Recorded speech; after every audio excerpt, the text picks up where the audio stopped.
Okay, good evening everyone. We are already here in our second civil service exam review for sub-professional and professional level. No, this is to those who inspired to pass the civil service exam this coming March 2026, and to also to those who wanted to take civil service. This is also for you. I am hoping and praying that you will also pass the civil service exam. So today we will focus on numerical ability. Like what I've said, we will start with numerical ability because this is the commonly commonly siyang malimtan sa mga mutake, because they focus more on the other things like verbal, analytical, and general information, and they run out of time when they will already take the mathematics, the numerical ability. So therefore, again, in taking the civil service exam, you only have to take 150 item tests. 100 the one number 1 to 20 is the personal information questionnaires, and 21 to 170 is the numerical, verbal, analytical, numerical, and general information. That's still 150. So hopefully all of you will still pass the civil service examination, and the passing score is 80%. And we will now start with the question again. Hello mga ka-reviewees. This is the time for us to continue our second vlog for the civil service examination. Now let's proceed to the second. Now we will focus first on the fraction decimal percent. Maybe this is very easy for those who are really good in mathematics, but this is somewhat nakakalimutan ng mga magtitake, because they focus more on like what they use to compute. But again, remember, let's get back to the basic in having our mathematics. Like for example, 1/4, 1/2, 3/4, and the rest. So therefore, I put it there. So how to go to fraction to decimal to percent. If that's 1/4, then 0.25, then 25%, then 1/2, 0.5, 50%. Then tanaw nimo sa ubos, 1/2, 1/5, 2/5, 3/5, and 4/5. The more the numerator increases with the same denominator in 1/5, 2/5, 3/5, you just have to add by 20, 40, 60, 80, because the 5/5 is equals to 1. That's 100% already. In 1/3, that's 0.33. 2/3 is 0.667, and in 3/3 is equals to 1. That's only 1%. So that's how you get it, so that they will not be misinterpreted when you will be going to take your civil service exam. Now let's proceed to this. So arrange the numbers in ascending order. So again, dapat pa lang when you will read the question, you have to make sure that in 1 minute you can already solve it. So ascending order, which means from smallest to the biggest or highest number. So ascending, pataas. So we have there 2/5, 3/4, 1/4, 1/3. We already know that's 2/5. It's already, ano siya, 0.40%, 0.40 or 40%. 3/4 is 0.75. 1/4 is 0.25, and 1/3 is 0.3333. So therefore, we could already say we can already say nga ang pinakagamay sa tanan is the 1/4. This is 0.25. The next is 1/3, which is 0.3333. Next is 2/5, which is 0.40, and 3/4 is 0.75. So therefore, the answer is letter B. So therefore, CC, paspas kayo, wala pala 1 minute, we can already get the answer. That's what you are going to remember when you will take the civil service exam. Make sure that dili mo malapas og 1 minute per question, so that when the time that you will be meeting another question na tag-as, those time that you save will be consumed by other questions to solve, especially when you will go to verbal ability. There are lots of stories or mga short stories that you need or mga information that you need to solve, especially when getting the main idea, the supporting details. So at least you will use those time for those and reserve your extra time in mathematics. So next we have, I am seeing the viewers here. Let's shout out to Vince Angelo Cabrera, my former student in St. Louis Academy, and Brianna Zai. Hi Brianna, my the daughter of my friend. Welcome to my vlog. Thank you so much. Please to keep sharing, and please continue sharing the video. Thank you so much. Now let's proceed to the second question, descending order. So which means if descending order, dako parang gamay. Ato ni balihon ganiha. If our answer is 1/4, 1/3, 2/5, and 3/4, let's go to 3/4, 2/5, 1/3, and 1/4. That's already letter C. See? Bas dali na lang kaayo. Remember, sa civil service exam, wala kayo magbalik-balik nga question, pero same lang ang iyahang pamaagi. Lahi-lahi lang gyud. Di para sa when you take the let na magbalik-balik, na mga seldom like ay mga 3 questions nga magbalik, pero sa civil service wala, di na siya mahitabo. Based on my experience when I took the civil service, no? Okay, next, let's go to number 3. Let's go to the mean median mode. This is very easy, no, when you will have this, because when we were grade elementary, high school and college, we always meet median and mode, especially those students right now in junior high school, senior high school. They're really good at it, no? Again, to make it para mas dali nimo, again ang mean ha, i-add mo tanong numbers divided by pila ka book numbers. You're going to add all numbers and divided it by the number of terms that it goes. Next is the median, you have to find the middle. So if you're still confused on it, especially when the numbers are even, so just have to n+1 divided by 2. Next, mode are the repeated series of numbers in the problem. Now let's proceed. Let's have this. Mary has a grades of 79, 80, 85, 84, 77, 80, 88, and 90. Find the mean. So, how are you going to make it? So, just add it all. So, when you add it all, you will have,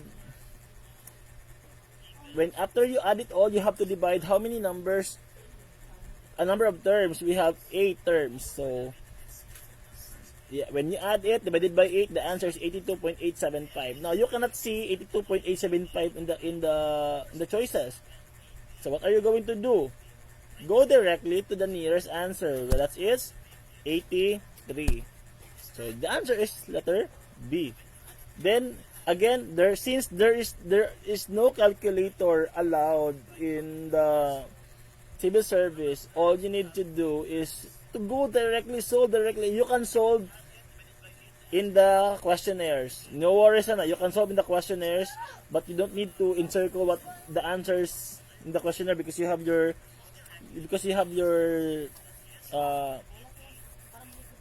shape or shading.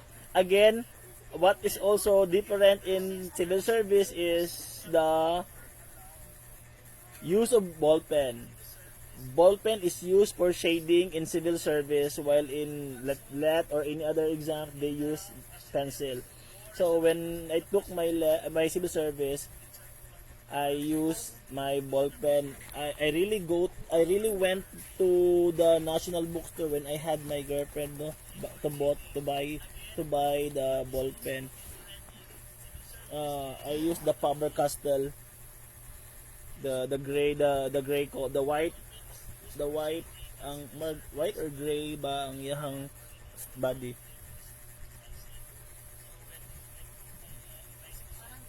I can only still see two person here.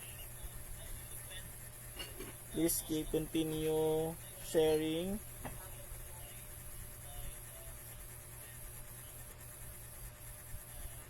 Next is number 4.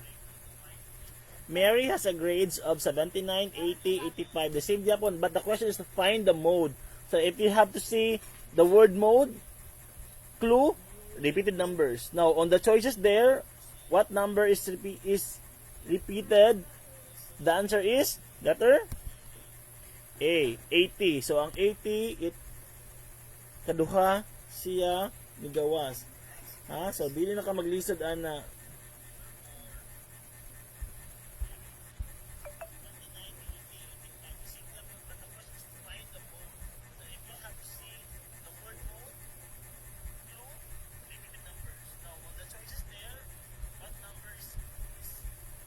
Please continue sharing this vlog, no? May na lang in town.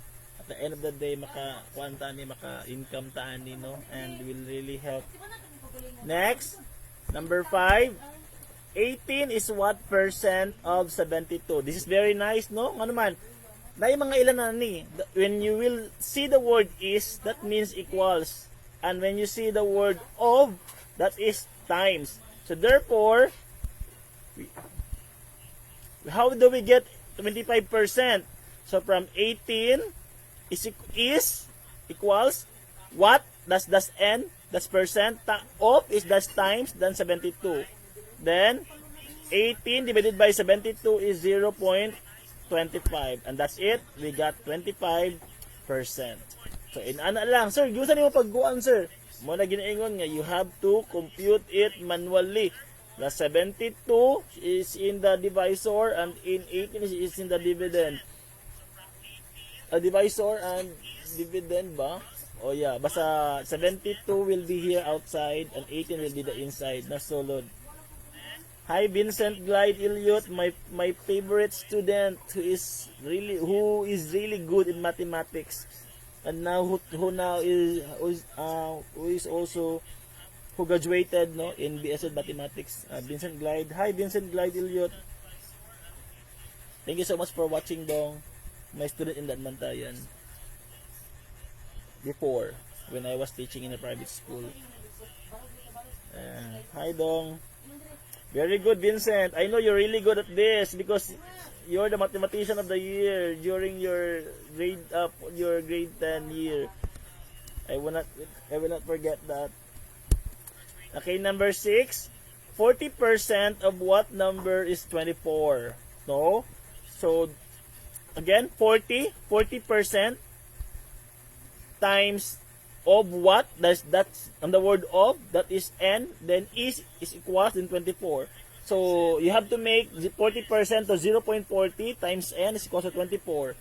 Now 24 will be the numerator, 0.40 will become the denominator, and that we get 60. But the question there is 40% of what number is 24. The answer is now letter C, 60. Again, number 7. Very good, Vincent. You're still watching. I'm still seeing your answer there. It's 60. I'm using my phone. I'm seeing it on my phone. Thank you so much, Dong, for being so participative. Makadawat jud ka og kuan ani ron. Please continue sharing. Again, shout out to Vince Angelo Cabrera, my former student, and Brianna. Thank you so much for watching. I cannot see the other names. Now we have here, if the perimeter of a square is 64, what is its area? Diba? When we were high school, we already know about this in geometry. If you say perimeter, that's the sum, no, sa 64, which means you have the side, the perimeter of the square is the sum of all sides, which means side 1, side 2, side 3, and side 4. Or we got the formula of P is equals to 4 times S. Now, the perimeter is 64. Check. And in a square, there are 4 sides. Now, how are we going to know the measurement of each side? So, therefore, 64 divided by 4 is 16. So, therefore,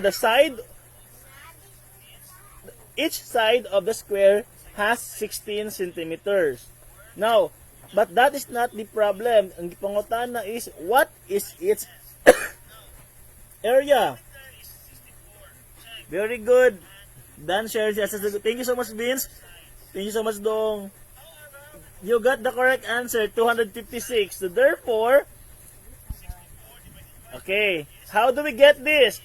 Since the area of the square is S squared, then 16 centimeter times 16 centimeter or 16 cm times the squared, the answer is 256 centimeter. Sorry, I forgot the squared in the centimeter in the unit. That's very important. The area of the square is 246 square centimeters. So therefore, the answer is letter.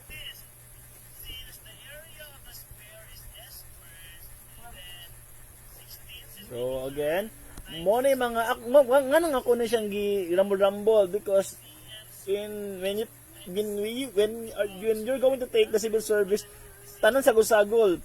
Even kato mga compound discounts, markup, appeal to siya. That part no nalibog gud ko ana when I took the civil service. That's why my rating in numerical is only 84. The rest are higher than it. So mo na nga kay kuan na libog na gyud, gutom na kaayo. Hi Violet, good evening. My former student also who is now a 4th year student in the UC taking up BSIT. Hi Violet, good evening. Thank you so much for watching. Next, the sum of 5 consecutive integers is 150. What are the numbers? So again, para mas dali nimo, 150 divided by 5, and the answer is 30. The 30 is all in the middle. When you get the answer in the middle, ang buhaton is mag minus 1 minus 2 ka, plus 1 plus 2.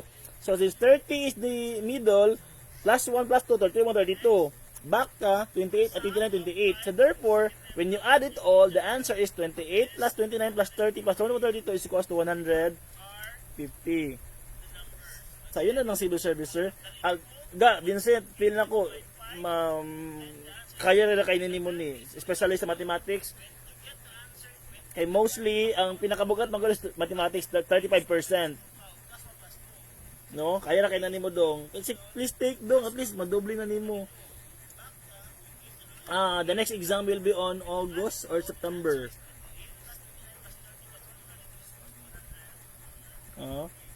For now, we only have limited viewers, but still we are hoping it's someday nga dagan na gumayan as to ang vlog.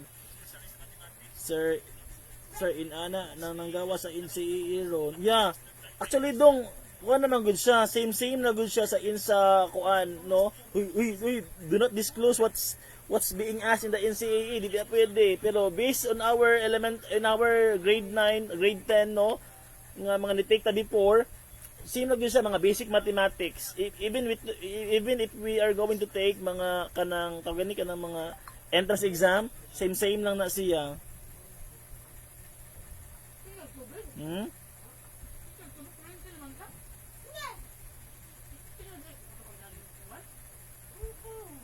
Okay? Next, sponsor daghan na ni. Yes, take na dong. I am rooting for your success. Also Violet also will soon take.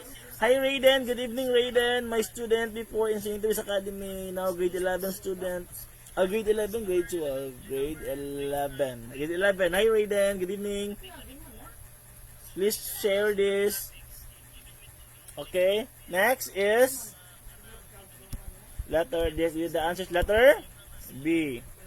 Again, sir, ano yung mga requirements if you're going to take the civil service? You do not need to worry about that as long as you are 18 years old and you have 500 pesos for the application fee, then you can now take the civil service examination. Mas panakaron, and you can choose either sub-prof or professional. May naka-nice karon because before when I took my civil service kato mga kalpa sa unan, I failed, no, nahagbong jud ko sa primero na ko nga take because of preparedness. So dapat jud ay you're prepared and you're focused when you took the exam. Then mo to nga lagi basic mathematics sir, pero naglisod jud ang mga generation. Yeah, so much jud dong Vincent kay they really, because naanad sa calculator, di ba? And others are one good, even how to compute manually sa mga kanang division, maglisod pag yun. Hi Karil Villarin, my student for my former student before. Hi, thank you so much for watching. Ang pinakagwapang nga Karil Villarin. Hi Emmanuel, hello sir, musta? Hello dong Emmanuel, good evening, how are you? How's life in college? Is it the same in the junior high school? I know you can make it. I know you're studying in Indiana, no? Indiana Aerospace University. Hello dong Emmanuel, please share this.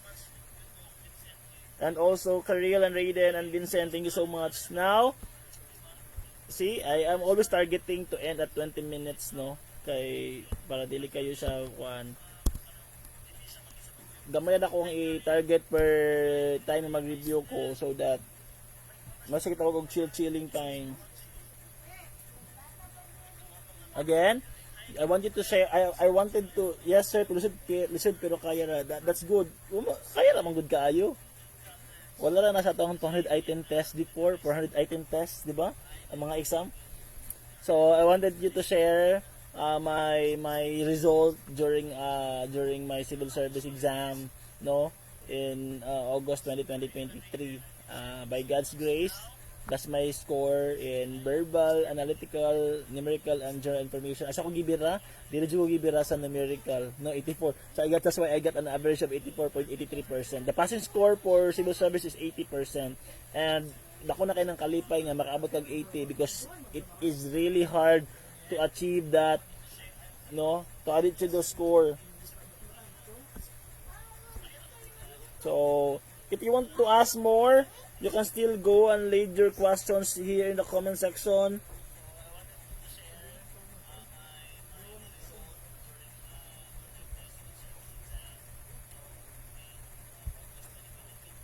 Yeah, laban lang. Please continue sharing. After this, ako nang i-download, then I will re-upload this kay si Meta Manggod. 30 days ra ang mga live videos magstay sa imong profile after ilan na i-delete. So therefore, I will re-upload this after.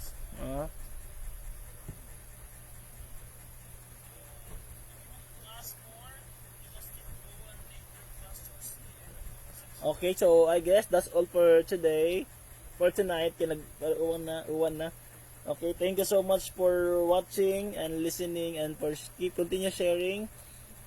So that's all. Thank you so much and good evening once again. Thank you. You may now leave to those who are watching, and if you're still watching, please continue sharing and liking or leaving your comment here. Thank you so much everyone. Goodbye.